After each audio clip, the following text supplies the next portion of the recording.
third graders, how you doing? Mrs. Gordon here. I'm going to read to you from pages 64 to 69 from The Wild Robot. I love how quiet and attentive you guys are while I read this. It's fun to watch you guys listen to me in the classroom. So sit back and relax. Here we go. Chapter 64, The Special Robot. After Bright Bill told the story of his winter, he and his mother sat in silence and thought. They thought about poor Longneck and the human who had killed him. They thought about farms and cities and factories. They thought about Roz and where she truly belonged. And then, after a while, Roz told Bright Bill her own winter story. She spoke of her long, dark hibernation and of how she had awoke to find the nest caved in around her. She spoke of blizzards and frozen animals. She spoke of the many lodges that she had built and the one that had caught fire. But mostly she spoke of all of her new friendships she had forged. I used to think that you were the only animal who would ever care about me, she said to her son. I worried that without you around, I would be alone again, but I was not alone. In fact, I made new friends, all on my own.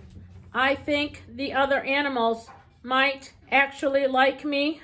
Of course they like you, Ma, squawked the goose. You're the most likable robot I've ever seen, and I've seen a lot of them. It was true. Bright Bill had seen hundreds of different robots that winter, and none of them were anything like Roz. None of them had learned how to speak with animals, or had saved an island from the cold, or had adopted a gosling. As he sat there, watching the robot's animal gestures and listening to her animal sounds, Bright Bill realized just how special his mother really was. The next chapter is titled The Invitation. Roz was the first to arrive at the next truce. She had an important announcement to make. The robot patiently waited in the great meadow as the sky slowly brightened and the animals slowly gathered. And once everyone was milling around and chatting, Roz began speaking in her own perkiest voice. Pardon the interruption. If I could please have a moment of your time. The crowd settled down and listened to their robot friend. We made it through a terrible winter. A new generation of youngsters is arriving, and my son, Bright Bill, has just returned to the island with his flock. I think we can all agree that there is much to celebrate. So, in addition to the dawn truce this morning, I would like us to have another truce this evening. We can call it the evening truce, or better yet, the party truce. The crowd began chattering with excitement. I have planned a celebration, Roz continued, and you are all invited. I will take care of everything. Just please meet back here at dusk. Oh, and I have a little surprise. Actually, it is not little. It is quite large. The point is, I have planned a celebration, and I hope to see you all there. Sounds great, Roz, but I'm afraid there's one problem with your plan, Mrs. Beaver blinked her beady eyes. The moon won't be out this evening, so it'll be too dark for some of us to see. You are half correct, said Roz. Tonight will be moonless, but it will not be dark. I promise. Now, if you will excuse me, I must prepare for our party. I will see everyone back here at dusk. Goodbye. Chapter 66, The Celebration. Dawn turned to day turned to dusk, and just as Rod has asked, animals were gathering again in the great meadow. Word had spread across the island that the robot was throwing a party, and everyone wanted to see what the fuss was all about. The fuss seemed to be about a giant stack of wood. Roz had spent the day collecting logs and branches, stacking them in perfect, massive tower. The animals crowded around it, trying to imagine its purpose, and then they saw a golden light flickering in the distance. Roz emerged from the dark forest. In her hand was a flaming stick, which she held up like a torch. She was camouflaged in thick mud and clusters of wild flowers, but her camouflage wasn't for hiding, it was for her party dress. The animals watched as the robot glided across the meadow surrounded by warm glow. "Thank you all for being here," she said as she joined the crowd. "1 year ago, I woke on the shore of this island. I was just a machine. I functioned. But you, my friends and my family, you have taught me how to live, and so I thank you." "No, thank you, Roz," shouted a voice. "You have also taught me to be wild," said the robot. "So let us all celebrate life in the wilderness together." At those words, Roz heaved her torch high into the air. It soared up, up, up, and landed on the very top of the wooden tower. A ball of fire burst toward the night sky, and suddenly the meadow was bathed in firelight. Hundreds of shining animals watching as bright flames crept down the sides of the tower, and embers floated away on the breeze. The animals stepped toward the bonfire, eager to feel its warmth, and then stepped back, afraid of feeling too much. And soon everyone was moving. The deer started leaping, the fox started trotting, the snakes slithered, and the insects buzzed. Fish jumped up from the river. Bright Bill led all the birds into the air, where they wheeled around the bonfire like a tornado of feathers. Roz sprang into a wild dance, her shaggy dress shaking and swooshing with each movement. It was a wild party, and it took our robot to make it happen. Roz and the animals partied all night long. They were so busy singing and laughing and dancing that they didn't see the cargo ship as it sliced past the island. But the ship saw them. It saw the towering bonfire. It saw the robot, and then it quietly continued through the darkness. Here's a picture of the bonfire that was built.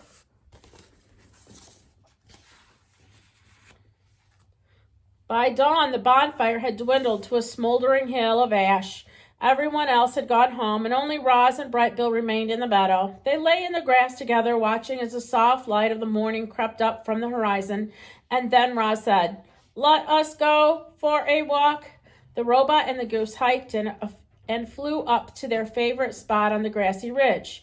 But then they kept going. They followed the ridge to the mountain and climbed all the way up to the craggy peak just in time to see the sunrise. "I climbed up here once before," said Roz as the sun's first rays warmed her body.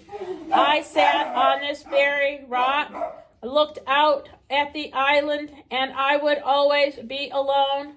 But I was wrong." "Are you happy, Ma?" The robot thought for a moment. I'm happy too." Bright Bill closed his eyes and felt the wind and sun. There was a slight chill in the air that made him feel alive. Everything seems just right. And then she heard a distant buzzing sound. The goose squinted to the south and saw a familiar shape in the sky. He turned to his mother and said, "Ma, there's an airship flying this way." The next chapter is chapter 68. An airship approached from the south like some giant migratory bird. The ship was sleek and white triangle with a single dark window facing forward. 3 identical robots stared out the window. The robots resembled Roz, but they were bigger and bulkier and shinier. The word Recco was lightly etched into their torsos. Here's a picture of the airship. Almost looks like what we would think of as a UFO nowadays. Followed by their individual unit number, they were Recco 1, Recco 2, and Recco 3. The Reccos flew in a low circle around the island. They saw a smoking hill of ash. They saw mysterious wooden domes. They saw 4 dead robots scattered across the shore. The airship hovered above the robot gravesite for a moment. Then it floated up over the island and lowered itself onto a small meadow at the foot of the mountain. The engines blasted air toward the ground, bending trees and tearing grass. Then the landing gear sank into the soil. The engines powered down and all was quiet. A door hummed open and out stepped the Reccos. They took several long strides into the meadow and stopped. A shadowy figure was lurking in the forest edge. The Reccos turned and faced it. They stood flush together like a sparkling wall, and then the shadowy figure began to move. Out from the trees walked some sort of two-legged creature. It was dusty and dirty. Butterflies flitted around the flowers that sprouted from its body. One of its feet was made of wood, and then the creature spoke. "Hello, my name is Roz." There's a picture of the 3 Recco robots. Chapter 69, The Defective Robot. "Hello, Rosum Unit 7134. We are Reccos. We are here to retrieve all Rosum units." The cold, flat voice came from Recco 1. He and his partners stood absolutely still and kept their glowing eyes locked on their target. "There are 4 others," said Roz, "but they are all dead." "We have already located the remains of the other units," said Recco 1. "We will collect them later. Now come with us." The 3 Reccos motioned Roz to the airship, but she didn't move. "Where have you come from?" she said. The Reccos turned and stared at Roz. "Do not ask questions." Recco 1. "Where will you take me?" "Do not ask questions." "Why must I leave?" "Do not ask questions." "I will not go anywhere until I get some answers." There was a brief silence from Recco 1, computed his next move, and then he began to speak. 1 year ago, a cargo ship carrying 500 Rosum units was sunk by a hurricane. 495 units have been retrieved from the ocean floor. We have come here in search of the last 5, and we have located them. Rosum Unit 7134, you are the property of Tech Lab Industries. We will return you to the factory where the makers will refurbish you and sell you to a work site. You will then live on that work site indefinitely. Now come with us. "But I live here," said Rosum. "This is incorrect, Rosum Unit 7134. Any further resistance will be proof of defectiveness, and we will deactivate you." But Roz had more questions. "Who are the makers? What is my purpose? Why can I not ask questions?" "This unit is defective," said Recco 1 to his partners. "Commence deactivation." In perfect unison, the Reccos stepped toward Roz. They raised their blocky hands, ready to restrain their target, ready to shut down the press with the press of a button. But a long, loud squawk and a squeak of feathers cut them off. "Stay away from my mama!" Bright Bill swooped into the meadow and started hopping around, ready to defend his mother. The Recco stopped and looked down at the goose. Of course, they didn't understand his words. They heard only meaningless squawks. And then they heard their target squawking back to him.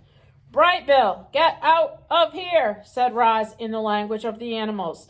"These robots are dangerous." "What do they want?" "They want to take me away."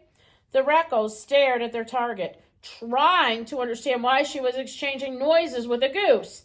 And then their new noises began rising up. Rustling and shrieks echoed from the forest. Animals were gathering. Their wild voices called out to one another. "Roz needs our help. Those robots want to take her away. We have to do something."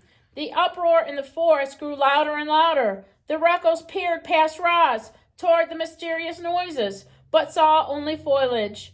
Suddenly, shadows swept across the meadow, and Bright Bill's flock dove onto the Reccos. The geese furiously flapped and pecked and wrapped their wings around the robots' faces, clinging to the Reccos like feathery masks, distracting them and blinding them.